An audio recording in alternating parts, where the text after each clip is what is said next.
In this video, I'll be walking you through how you can get Roblox on your Nintendo Switch. Alright, so let's begin with the video. So the first thing you want to do here is to just load up your Switch and navigate to System Settings. Then from System Settings, go to Internet and select Internet Settings. Here you'll be able to find your Wi-Fi connection. So select your Wi-Fi and then choose Change Settings. And on the next page, scroll down until you've DNS settings. And then change the DNS mode from automatic to manual. When you do so, you'll get two options for DNS: primary DNS and then the secondary DNS. So just head over to primary DNS and change its value to this. And click OK. After setting the primary DNS, save the settings. Now just go one step back and connect to your network.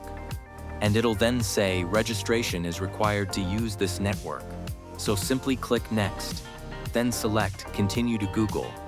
And this way you'll be able to access Google in your Switch. Now just go ahead and type in Roblox. Select the first site from the search results. Sign into your account, and you'll be able to play Roblox on your Switch. So that's all for this video, guys. Consider subscribing if you find it helpful. I'll see you in the next one. Thanks.